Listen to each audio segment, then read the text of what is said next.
A very good morning, children. In previous class, you learned about the living organisms. They are made up of cells and discovery of discovery of microscope. Then invention of nucleus. Then cell nucleus we discussed. Okay. So with some examples like activities, onion peel observation, then leaf observation. That we have learned, and the cheek cells, human cheek cells. So what we learned from these, what you learned yesterday means, what you understood from the yesterday's class means, so living organisms, they are made up of cells, and some common characters also we are observing. So for example, if you take onion peel, we can observe like this onion peel under the microscope, and the cheek cells, if we say human cheek cells, so it will be seen there like that, like this. So some common characters we are observing. Okay. So this is onion peel, and it is a nucleus in the cheek cell, human cheek cell. So this outer membrane, outer covering, whatever it is there. So this complete one we call it as cell. So it is surrounded by a structure called cell membrane. Okay. So here also we are going to observe this cell membrane. Cell membrane. And here we are going to observe cell membrane. So in both plant cell and human cheek cells and animal cell, that is example, because it is present in the human beings, we come under animal kingdom. So cell membrane is there. Then what is this round dot or dark like structure? This one we learnt as a nucleus. Nucleus. And here if we observe the jelly like substance, we can say in both cells. So what do we call that jelly like or fluid like substance? Means that is said to be cytoplasm. That is called cytoplasm. Okay. So what do we call all these? This cell membrane or nucleus or cytoplasm, they are called as a cell organelles. Cell organelles. Cell organelles means what? Cell parts. So here another part we are going to observe, that on the cell membrane, tough wall like structure or covering like structure we are observing in onion peel, that is said to be cell wall. Cell wall. So you know that basic difference between plant cell and animal cell. So what is the basic difference between plant cell and animal cell? Cell wall is present in plant cell, whereas cell wall is absent in the animal cell. Only cell membrane we can observe. So this additional layer we are observing on the cell membrane of the plant cell. Okay, that is called cell wall. Okay, cell wall, cell membrane, nucleus, cytoplasm. In this class, 8th class, you are learning only these structures, whatever we mentioned. Already we learnt about the nucleus yesterday. Is it not, children? So what is that nucleus you learned? Nucleus is called the control room of the cell. It controls all the cellular activities. Because of that, it is called the control room of the cell. Like that, it is present at the center of the cell. Like that we learned. Okay. So all these are called as cell organelles. So in 9th class, you are going to learn about all cell organelles in detail. In the cell, its function, function and its function. In that lesson, you are going to learn. So now here, where the cell organelles are present, the cell organelles are present, maybe nucleus or other cell organelles like chloroplast you can take, or Golgi apparatus you can take, or mitochondria you can take. They are present in a fluid-like substance. That fluid is called cytoplasm. Means cytoplasm is going to give the network. It is facilitating all the cell parts. Okay. So now let us learn about the cell membrane. What it is going to help. So cell membrane. So now this is the nucleus is round, and here this cell is like that. Now if we see, this cell, it is said to be RBC. Okay, and what is this cell? Means you will tell it is a nerve cell. So different cells are present. So what this cell membrane is going to do? Cell membrane is giving definite shape to the cell. Is it not, children? Definite shape to the cell. The shape of the cell is given because of cell membrane. So the cell membrane is going to give shape. You will be given what is the function of cell membrane like that. Okay, cell membrane gives shape to the cell. Coming to the next point, the cell membrane is giving another one also. See this RBC, red blood cell is there, WBC, then platelets are there, nerve cells are there. See, nerve cell it is long, and bone cell it will be like this, looking like a star. Means different shapes, is it not? It is given. Even structure also, shape and structure is given because of a cell membrane.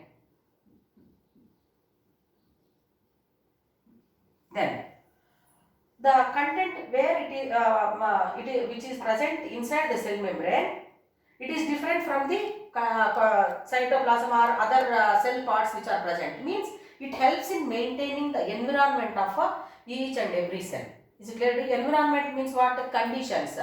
Okay. So the nerve cell which contains the material, it may be different from the content whichever is present in the blood cell. Okay. So that is also because of a cell membrane. And now we are going to observe here in the plant cells only, exclusively, that cell wall.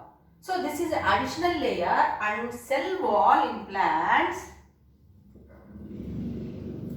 cell wall in the plants, it is going to give the strength and rigidity.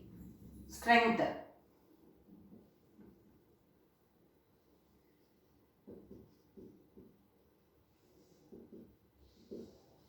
So strength and rigidity is given because of a cell wall in plants. So you know that all plant parts which are borne by the stem, and branches are there, flowers are there, fruits are there, so leaves are there, all these are whole. Okay, so that is because of a cell wall present in the plants. It gives strength and rigidity. Okay, so cytoplasm is going to help in providing, or it acts as a framework where all the cell organelles are present inside the cell, and cell membrane gives shape and structure. Okay, then cell wall in plants, it gives strength and rigidity so that it can bear the weight of the plant parts. Is it clear to children? So in detail we will learn in the further class about other cell organelles like chloro, etc. So now depending upon this cells, how many in number, you know the examples are some organisms we can see with the naked eye. Some organisms we have to see only with the microscope. Is it not, children? Why? Because they are very much minute in nature, tiny, small in nature.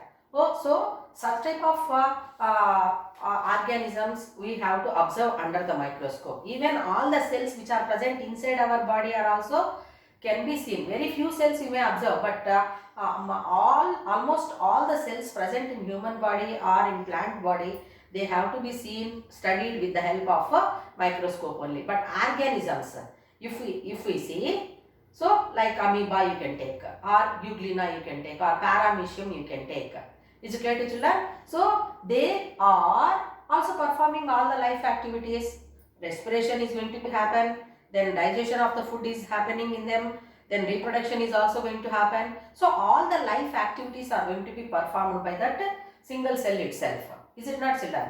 Whereas in multicellular organisms, as the body of organisms is made up of many cells, so different cells are performing different functions. For example, nerve cell if you take, it helps in passing the information from organs to the brain and brain to the organs in the form of nerve impulse. Small electrical potential is created, so that will help in passing the information. Then we are going to show the reactions. Is it clear to children? Then that blood cell, whatever it is present in the body, that is going to help in RBC. For example, if we take, they are red in color and it will help in transporting oxygen as well as carbon dioxide. It is a respiratory pigment.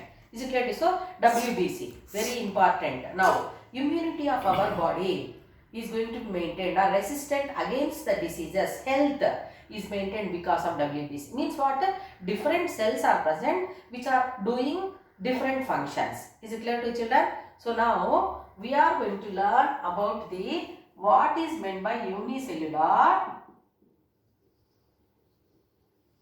and multicellular organisms.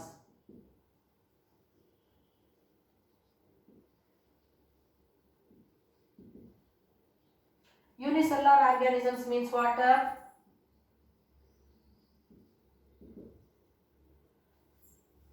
Which can be seen, which are made up of a single cell. That's why single. Okay. Single cell itself is performing all the activities. So they are called as a unicellular organisms. Multicellular organisms means what? The organisms made up of many cells. They are called as a multicellular organisms. Can you give example for multicellular organisms? That is we people, human beings, plants, animals. Okay, they are all coming under multicellular organisms. So unicellular organisms means what? As they are made up of single cells, which is said to be tiny.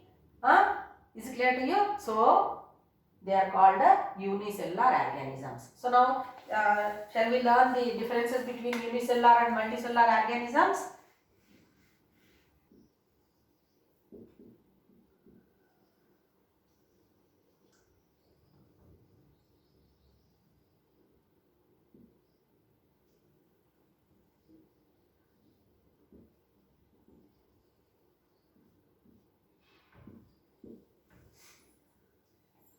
So unicell means single celled, they are single cell organisms. Whereas here many cells are present. Okay, multicellular, that's why. Then they are microscopic. So that single cell tiny, so they are said to be microscopic. Microscopic means what? They can be seen only with the help of a microscope. Then, so they can be seen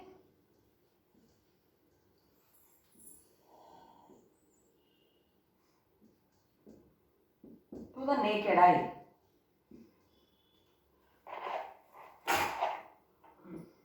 So as they are made up of many cells, they can see without aid. They can be observed. And that single cell itself only. Okay, amoeba, which you read in the previous class. So this year also you are going to learn. So nucleus is there, then cytoplasm is there, vacuoles are present, and these are pseudopodia. Okay, so that single cell itself is doing all the functions. Is it not? It respires, it collects food also with the help of pseudopodia. It collects food with the help of cell membrane, and it is dividing with the help of nucleus, and this vacuoles, food vacuole and contractile vacuole, help in digestion of food and eliminating the waste materials from the body. So that single cell is doing all functions. Single cell performs all functions.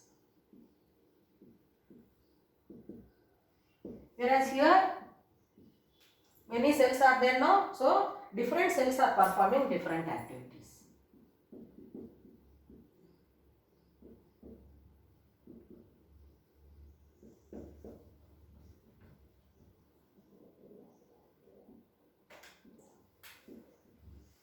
different life activities.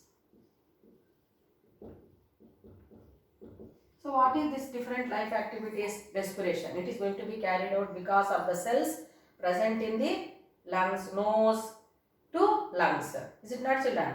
And digestion of food from the buccal cavity to the anus. So different cells which are present in different organs are performing different activities like respiration, digestion, excretion, reproduction, etc. Then, so this single-celled organisms, if we say, mostly they are going to reproduce asexually. Reproduce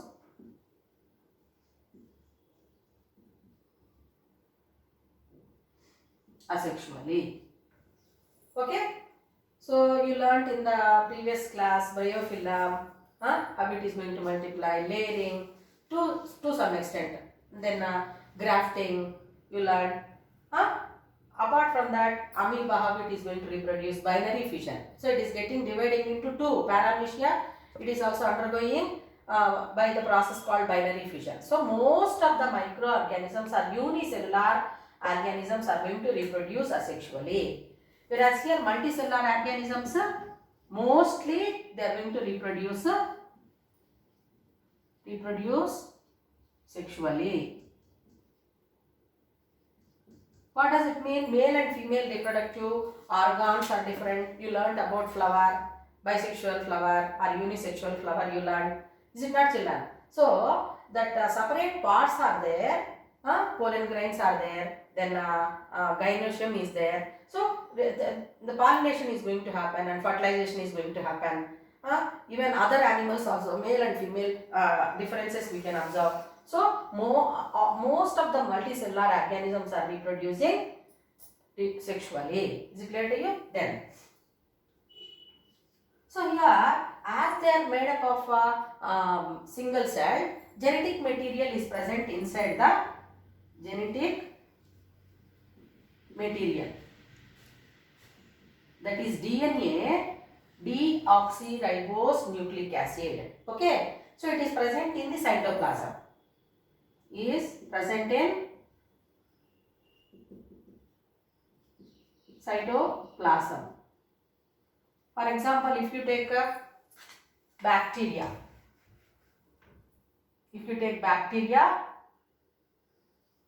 so flagella are there. This is cell wall, and below that cell membrane we can observe, and here jelly-like fluid-like substance we can see, and this is said to be genetic material. Is it clear to you? So that genetic material is present in the cytoplasm. Whereas in multicellular organism, where do we observe? It is present in the nucleus. Inside the nucleus, we can observe genetic material. Then here, just DNA strands we can see. Strands of DNA we can observe. Whereas in multicellular organisms, we can see inside the nucleus.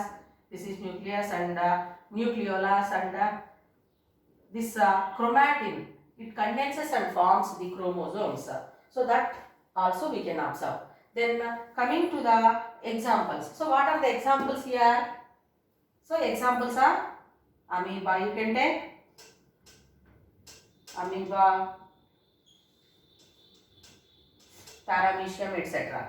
Whereas here plants, animals. So like that, here differences you are going to learn, very important for your exam.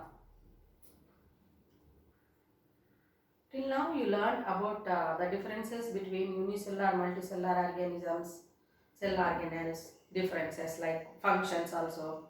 Tomorrow we will discuss about diversity in cells as well as living organisms. This class cells only we will discuss.